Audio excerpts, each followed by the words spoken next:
Anyone that I have ever worked with, or any time I have lived by the formula, money in plus money out equals something, I've always had healthier businesses and much happier clients.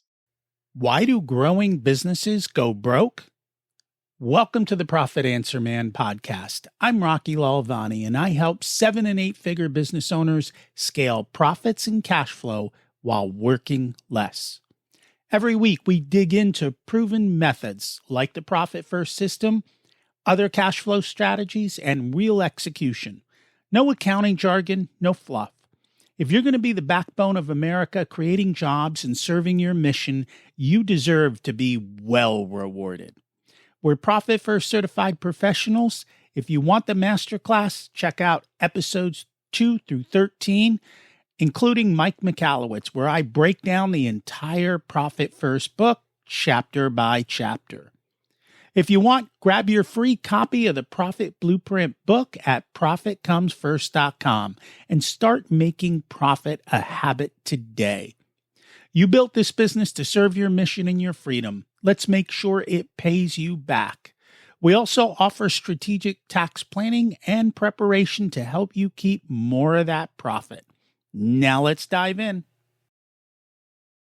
If you ever had a strong revenue month and still felt financially behind, this episode's going to name exactly why that happens and why adding more sales is not the answer. My guest today is Doug Brown. He was on back in episode 280, How to Solve the Real Problem Killing Your Profit.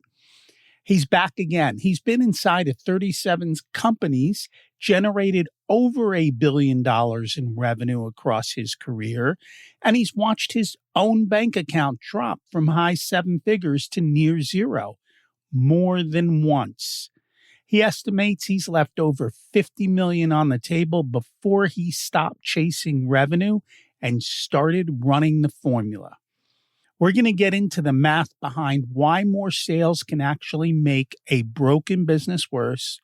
We'll cover what it really costs when revenue drops by 30% and you have a thin margin, and why most owners see the crisis coming and they stay in denial anyway, and how to build a plan for bad quarters before they arrive. Let's meet Doug and see how it's done. Welcome back to the Profit Answer Man, Doug Brown. It's great to have you back again. Rocky, thanks for having me and trusting me with another episode. I appreciate you doing so. I very much enjoyed our last episode, and we talked about why businesses fail. And a lot of it has to do, the owner is too busy solving the symptom and not fixing the root causes. Yes.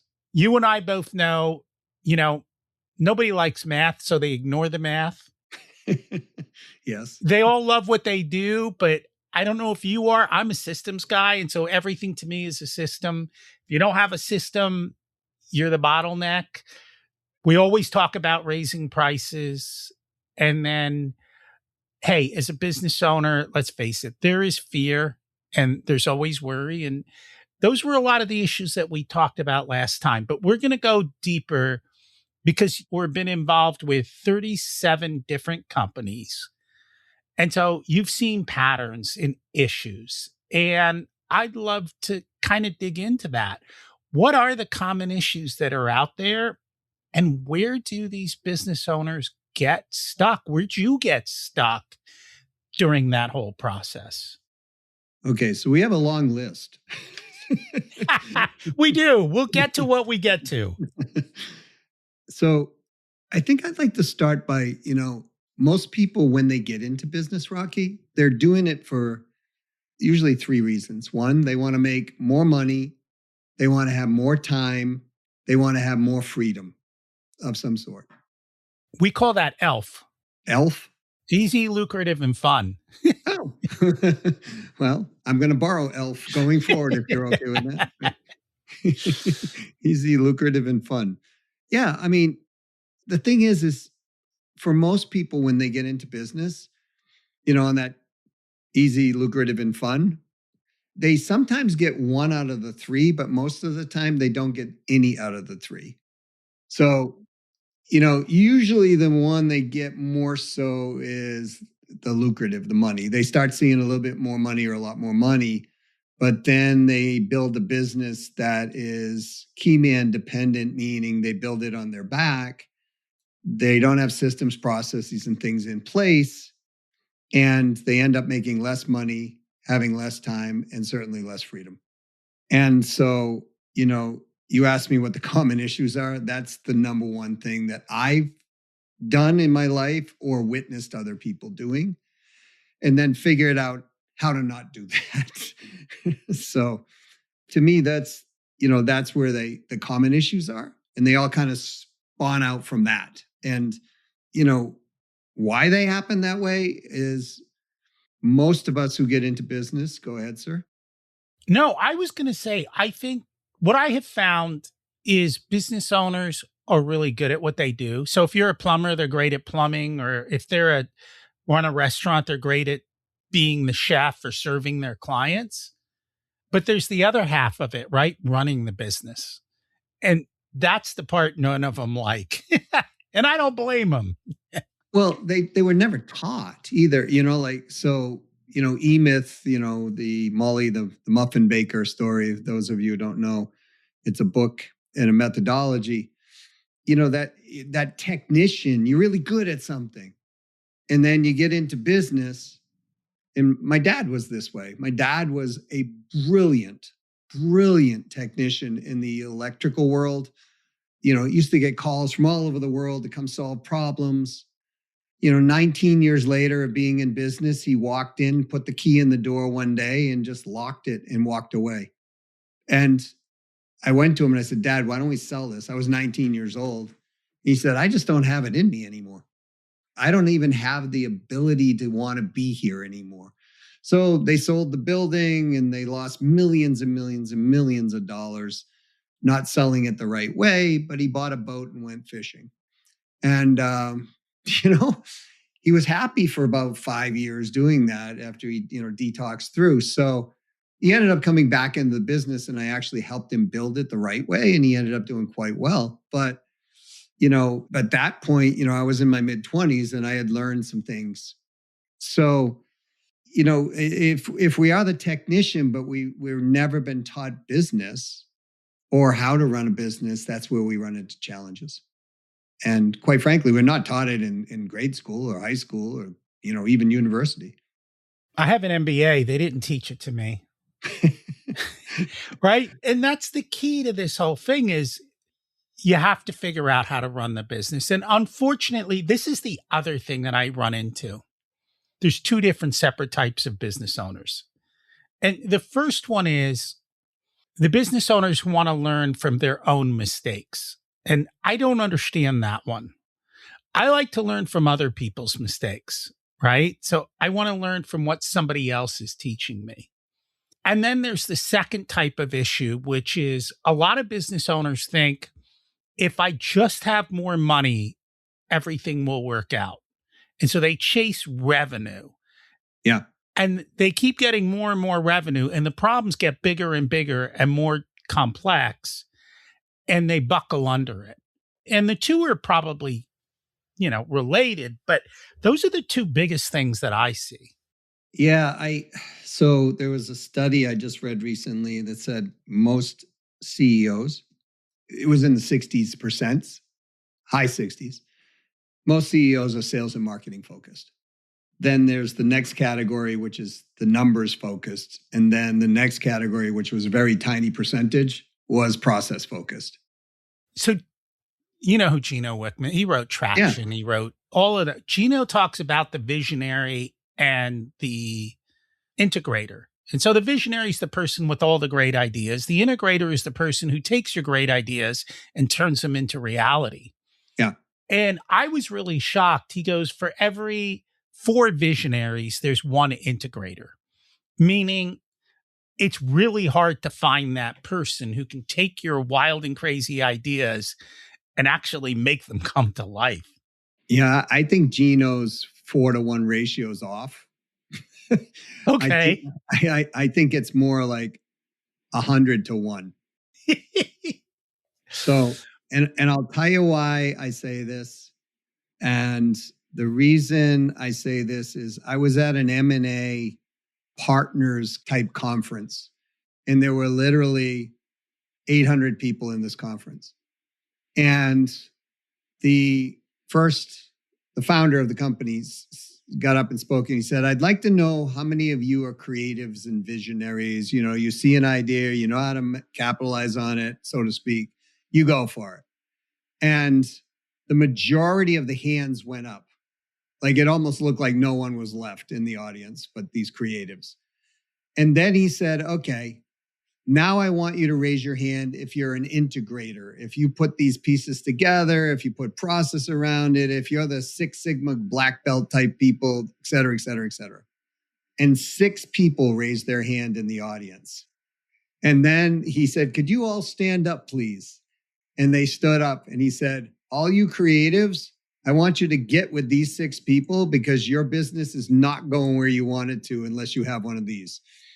And I thought the point was really well, you know, he presented the point really well. And there are way more creatives than there are integrators in the world, or all the integrators are hiding somewhere in a community that no one knows exists.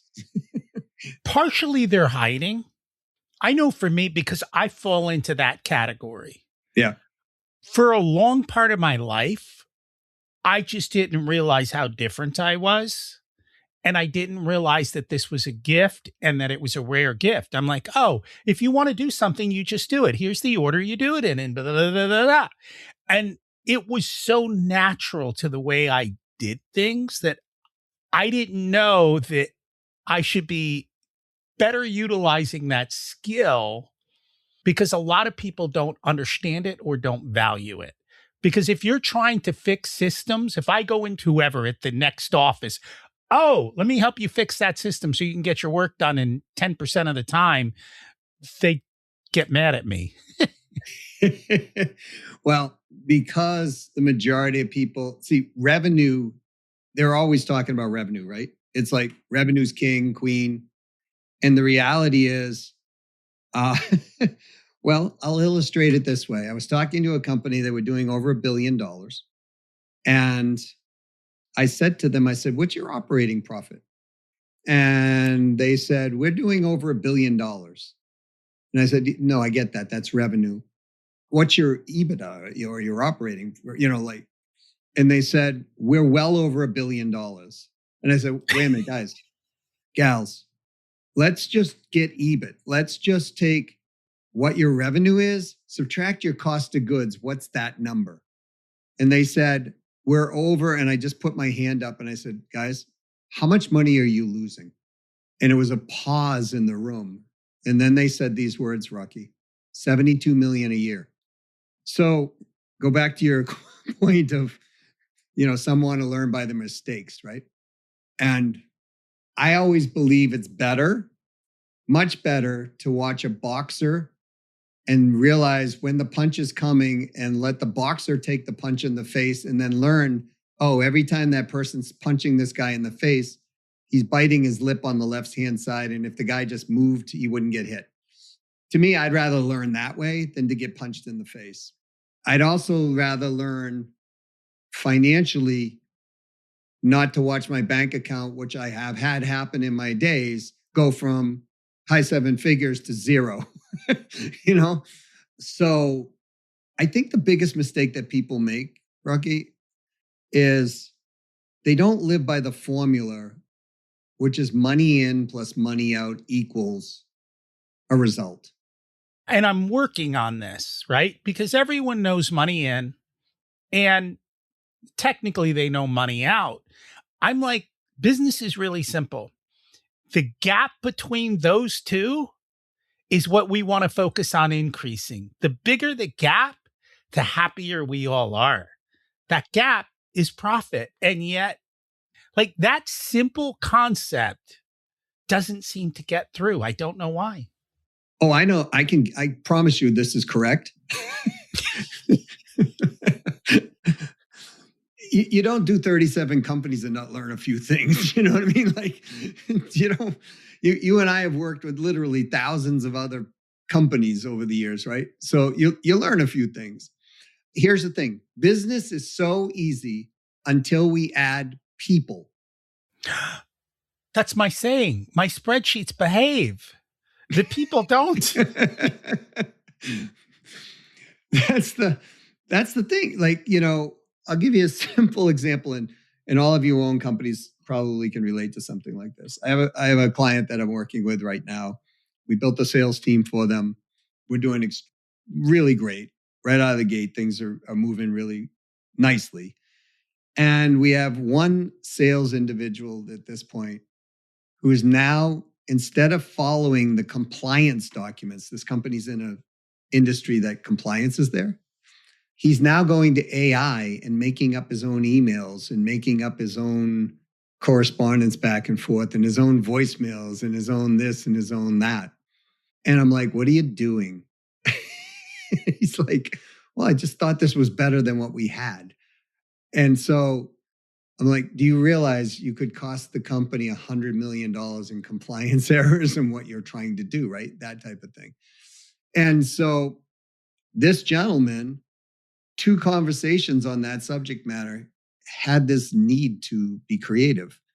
So we had to release him, because if we don't release him, the money out's going to go out a lot faster when maybe FTC or some governing board comes in there and starts to wrap up the company, right? So how do you handle those issues? We must have planning, procedures, processes, systems, accountability, and implementation to all that wrapped into everything that we do. You missed one word: courage. The courage to do what you did, which is go, we got to get this guy out of here. Yeah.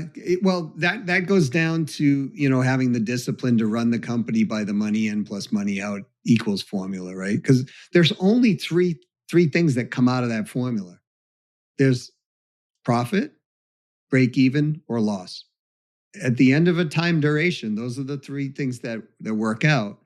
But if we also put another equal sign to whatever that result is, equals, and draw a stick figure, if you will, and then write the owner's name or write anybody's name that is, part of that company, and then write quality of life next to it, that result equals the quality of life of those people and their families and everything that's going on.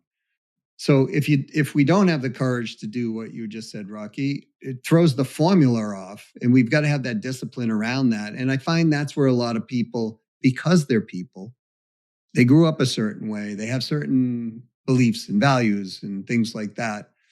It clouds how business runs, regardless of whether the human being likes it or not. And that's where I think people get into trouble, because they don't run it through that lens. Is this actually helping us get to where we want to be on the equal sign? Or is this possibly helping us? Or is this going to hurt us? And so that's a big part of what I like to do. And my clients know it's basically, does this math out? And we look at it and we take the potential sales and what it takes to get those potential sales and the cost to get those potential sales, meaning the marketing and the sales. And then we look what it costs to deliver that sale. And then we look at what it costs for the overhead for doing that. And then we say, well, what was the outcome? If we follow this idea, and this is what it takes to drive sales, and this was what it costs to deliver, and this is what it would cost to run that part of the company, did we make money, and how much? And when they do that, and they're like, okay, in order to do this, I have to invest $400,000 to make that happen, and I'm going to make 30 grand a year. And they're usually like, well, that's not a good return. I'm not going to do that. They might look at it and they go, okay, I'm going to invest 400 grand and I'm going to make 4 million in 2 years. And even if we do half of that, worst case scenario, I'm still making 2 million in 2 years. It's 400 in. I think that's a pretty good opportunity. I think we should go for that. And so that to me is what I call a business model. Does the business model math? Does the assumptions you're making actually get you the results? And I've sat down, like I had one client who wanted to hit a certain revenue number. And I said, okay, let's work backwards. In order to hit that revenue number, you need how many sales? Because what's your average sale? And they told me the number. And I go, okay, so you need, I forget, 50 sales. In order to get 50 sales, how many leads do you need? Well, we'd need 400 leads. I go, okay, you need 400 leads. It's a high price sale. I'm like, what are the chances of us getting 400 leads? And they're like, I think we need to talk about something else because they realized that that was going to be super difficult, like that it was an unrealistic goal until they built a better lead management system for their company or a better way of doing it. But when you look at it that way, which is what you help clients do too, I think it makes decisions easier. It's no longer my gut, it's the outcome says this is probably where we're going to be. Yeah. And you hit the key word, outcome. So a lot of times people aren't really clear on the outcome that they're looking for. So they're kind of floating on that. And there's nothing wrong with being creative and subjective. I mean, I'm as creative as the next person. I've just learned to be an integrator on many fronts, but my dominant's still creative. And so I surround myself with integrators. But the thing is like somebody once said this to me, Rocky, which is men lie, women lie, math doesn't lie. And I said, in its purest context, that's true. However, usually men or women are doing the math. So, well, that goes back to my calculation. I said you need 400 leads. Can you do that? Yes or no?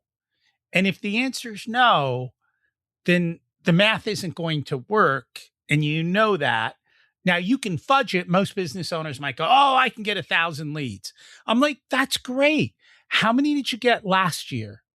50. How are you going to go from 50 to 1,000?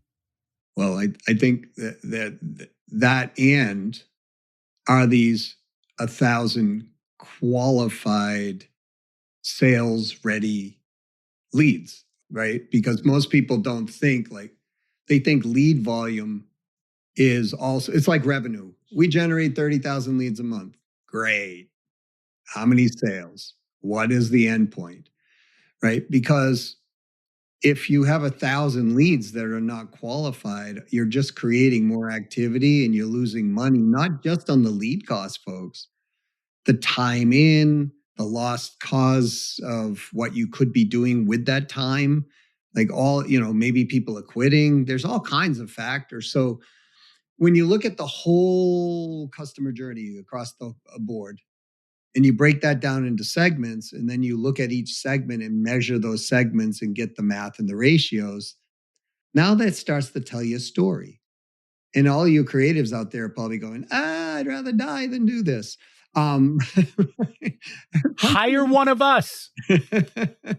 Get someone in there, right? It's like, because if you don't, here's what ends up happening. And I've done this. Believe me, I've done this.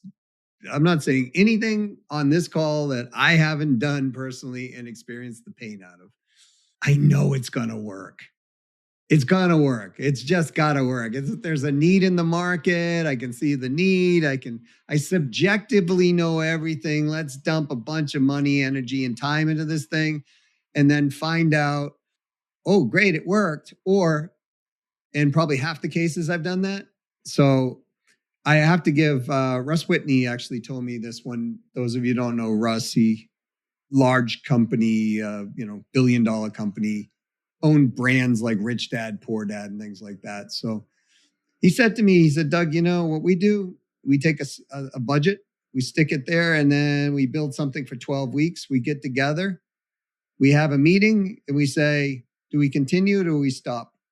And I said, well, Russ, sometimes we built things up into $1 million at that period of time that we've set there. You're telling me we get to $1 million and you want to have a meeting like that to determine whether we pull the plug? He goes, yeah, if our goal is to get it to 10 million or 20 million. And I believe that is super sage advice for people. Set a budget, figure it out, give it time, then have a meeting and pull the plug if it's not going to work. Because most people go, oh, I'll just try this. Oh, I'll just try that. And they keep going on and on and on and on and on. And the opportunity cost alone, Rocky, is killing them, and eventually they run out of money. And so those are the hard conversations I have with my clients of when are we going to do something different? When are we going to change? And I've seen it in a variety of different ways. I think the biggest one that I see it occurring with is they watch that baseball movie, Build It and They Will Come, right? And so they build the business for what they expect in revenue, and the revenue doesn't come. And it's very hard to unbuild the business because you've got to let people go. You've got to cut your costs and do things like that. And that's difficult. That's probably the biggest where I see what you're talking about. The other is it's like all of a sudden, and this happens more than I can imagine. And honestly, I'd like to hear if it's happened to you. Business is just humming along just perfectly fine. And out of left field, you get punched in the face, and you don't even know you got punched in the face, but revenue just dropped by 50% this month. And we're like, was that a fluke? Did something change? And the next month, maybe it was at 55 or 60. And it's like, we got 2 bad months in a row. If you have that much of a drop and you talk about a 10 or 15% margin, you just lost a crap ton of money. You just burned through whatever shortfall you might have had. Maybe you're not paying vendors. It becomes a very difficult thing to go, something's broken and I got to really change, and knowing that that happened. And it happens for a variety of different reasons. Have you ever experienced something like that? Every day of my life. so I'm actually talking with a company right now. I can't give exact numbers, but let's say the bank account was a healthy 7-figure bank account and it dropped to a low 6-figure bank account quickly. And I have that conversation many, many times. Here's why I think it happens. Most people know or see something coming, but they're in denial. So we drove from Michigan and we were driving down to Chicago. And I'm looking at the skies and I'm going, those clouds don't look happy at all. The sky's starting to get a little more orangey. And I'm like, wait a minute. I said to my wife, I said, hon, look at those clouds. And if they start turning or they start trying to like get closer to the ground or whatever, you let me know, because we're not going that direction. We're going this direction. So then it got a little bit better. And then the clouds looked kind of angry again. And we had an agenda to get another 35 minutes toward Chicago before we were going to start for that night. And I said to her, I said, what do you think? She goes, well, I really don't know, because she didn't grow up in an area around tornadoes. I've experienced a few in my life. And I said, you know what? I think we probably should stop here. She said, all right, whatever. We'll find a hotel. And we did. The moment we drove into the parking lot, my phone rings and it's a friend from Chicago. And he's like, don't come to Chicago tonight. Tornadoes are touching down everywhere. We get into the parking lot, we park the car, and all of a sudden, Rocky, wind starts blowing everywhere. And I'm like, grab your bags, we're going inside, right? And so here's what happened. Tornadoes started touching down. There were 3 of them that I know of that started touching down. About 30 minutes, right where we were going to be. I called the hotel where we had already booked, and I said, look, we can't get there. Here's what they said to me. Get off the phone right now. We've got to get to the basement. Now, if I had stayed in denial all the way down to where our hotel was going to be, I probably would have experienced the Wizard of Oz scene where Dorothy was flying around in that, right? Because if I stayed in denial, no, I can do it. My ego, I'm a man here. I can get this thing. I can bring it forth. I can do that. That's where I see people get into trouble. They see the signs, they know there's warning signs, and they have blind faith that this is going to work out. And I will tell most people it doesn't most of the time. It works out, but not as you expect it to. There's that. And I agree with you. I think the second part of it is, can they survive long enough to work it out? And what I mean by that is, let's go back to that same thing. Let's say you're doing $1 million a month. You've got a 15% profit margin. So you're making 150 a month. Okay. You have a 30% decline in revenue. All right. So now you're down 300,000. Your 150's gone. You're negative, just for simple math, you're negative 150 each month. The end of 3 months, you're minus 450 grand. Mm-hmm. The question is, what kind of reserves did you have? What kind of things do you have to get you through? Because even if tomorrow you made 150 and everything worked on the fourth month, you still have to recoup 3 months, which means it's going to take you at least 3 or 4 months just to get back to even. And that's a great case scenario. I think what a lot of business owners do at that point is, I've seen them take out some of these loans that are predatory. So they borrow the money to get through 4, 5, and 6. And now not only are they negative, they burn through all their cash. Now they've got massive debt. They don't realize it's going to take them 2 years to dig out of that hole. You've got to act quickly when these things happen, and you've got to make fast decisions. Here's the thing. Money in, money out equals. Let's talk about, we're losing 30%. Just what you were just saying, right? Whatever numbers people are doing in their head, right? If we're down 50,000 a month, let's say, you still have the overhead on the company the same. Correct. So your money out is going out a lot faster than we think we are. So let's just take something like pure savings.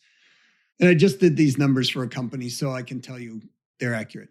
So if someone is 13% EBITDA on their company, for those of you who are like, what's EBITDA? Let's just call it operating profit. Okay. Well, I didn't know what EBITDA was when I first started looking at it. I had to learn it, right? So for every $1,000 that you discount, or every $1,000 you lose, you've got to sell $7,600 to make up for that loss. That's a lot. So if you sell $10,000 loss, that's $76,000. If you lose $100,000, that's $760,000. Now, if you're losing that 3 months in a row, you're now talking $2.5 million, essentially, that you've got to, and the numbers aren't that high, but $2.25 million. And so you're right. It might take 2 years or longer, Rocky, but what they don't figure out is, even when you lose that money statically, when inflation kicks in, as it has been, all the things that are happening, that number gets inflated. And so when you're losing money, it takes you a lot longer. I would say in general, almost everything in business takes you a lot longer than you figure, 2 to 3 times longer, and it costs you 2 to 3 times more than you figure. But when you're losing money and you're in denial on it, now you're going to take the bank loan. May not be the worst thing to do because you've got to bail yourself out of it. But now you have interest on top of what you might have not had to take the bank loan over if you reacted quicker. And I think that's the key. You have to make decisions quickly. And sometimes you got to rip the Band-Aid off and do that. What I try to tell my clients is, if we have time, meaning we've worked out some problems and we're doing well in the business, let's put together what I call as a recession plan, or an oh crap plan, or whatever plan. And the whole purpose of the plan is, when we get punched in the face, because it's going to happen, we know what our execution plan is. And in that moment, when you're stuck in the emotion, we just start acting. And we go, time for the execution plan. Things went south. Here's the order. Start executing. And they have stops like round A, round B, round C. And first thing, let's execute round A. Where are we in 30 days? It's time for round B or whatever it is. And that's what we try and do so that they know ahead of time this is what the action is. Investors look at a company when they're investing, they know out of every 10 companies, one or two will do really well, some will break even, and a lot of them will lose money. They build it into the plan, but business owners don't build this into the plan. So, and then when stuff is falling and they haven't built it into the plan, they become reactionary. And believe me, I'm not saying anything I haven't done. And so when we become reactionary, we start losing perspective on objectivity. And we start making these changes that sometimes make sense or sometimes they don't. So we're getting towards the end. Let's end on a happy note. What can we do to help them widen that gap and make more money? Okay. Well, firstly, I think we've been talking about happy notes all the way through this because if, because here's the thing. Most businesses I've been involved in one business that went straight up and never had, for the most part, any downswing. But again, that's less odds than finding an integrator, right? So I think we should understand that everything we're talking about, you can look through a different lens. Like a CPA will look at a P&L through a certain lens for compliance and here's what the business is doing and this and that. We would look through a P&L through a slightly different lens. We would look at the visibility through what's the P&L telling us, not just about the health of the business, but what's the potential of the growth in the business. So we can look at what we discussed as rainy clouds and dark days. So we could look at it as, okay, what do we learn from this and what do we do going forward? So on a happier note, anyone that I have ever worked with or any time I have lived by the formula, money in plus money out equals something, I've always had healthier businesses and much happier clients. I'm with you. I want to add one thing to that. We talked about the P&L, and the P&L is very important. I think the report that gets ignored and the most difficult one to understand is the balance sheet, because that is where wealth is built. And a balance sheet it's a static cumulative truth. And I don't think most people realize you have to learn how to read the balance sheet and the changes between the balance sheet over periods of time. And if you're not evaluating the gap, which the balance sheet doesn't tell you the gap. Right. No, I've never seen a balance sheet report that said, here's the gap. They all say, here's one, here's another. You figure it the hell out. But being able to understand that, to understand the gap and the change, to know why it occurred and what you can do to make it change. That is how true wealth is built. And that's how business owners really grow their business. If you really want to grow your business, understand everything that we can, folks, about the metrics and numbers in the business. Because what ends up happening to most business owners, and private equity companies love this, is they haven't been running the business by the numbers, putting systems and processes into the business. So you end up leaving, if you can sell your company, and majority of companies don't sell, you end up leaving millions, tens of millions, sometimes hundreds of millions of dollars out of your bank account. And I learned this the hard way, Rocky.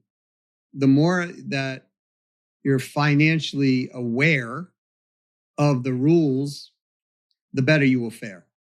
I mean, I can't imagine, this is going to be sad, but I'm sure it's well over $50 million in business that we would have had that we didn't have because early on, I was that creative driver. It was like, just sell more, sell more, sell more. Right? It'll solve all my problems. And it did allow me to arrive at my problems in style at times, but it didn't solve all the problems. You've got other problems in the business, or you've got other opportunities in the business to look at it that way. So, to me, if you follow our advice, that's really the happy news, because when you follow that advice that we're laying out here, it's really hard to subjectively say, nah, that's wrong. It's very difficult. And that's where owners get in trouble. And where owners make a tremendous amount of money is on their subjective side. What they don't do is back it up with the objective side. Yeah, I'll illustrate it this way. I talked to a gentleman. I actually donated to this gentleman's company. He came to me as a client, and he had built a suit. This was about 20 years ago. He built a suit where a paraplegic could put this suit on and then stand up and walk. Wow. That's what I said. I was like, this is awesome. All right. We know there's a need in the market for people who at that time, this is a wonderful thing. Couldn't sell it. Going bankrupt. Couldn't sell it. Spent all his money trying to figure that out. And I actually donated money to his company because I believed that we could keep him afloat long enough to get an investor. And unfortunately, it didn't work out. So here's the point. Just because you have a great idea doesn't mean the market's going to buy it at the time.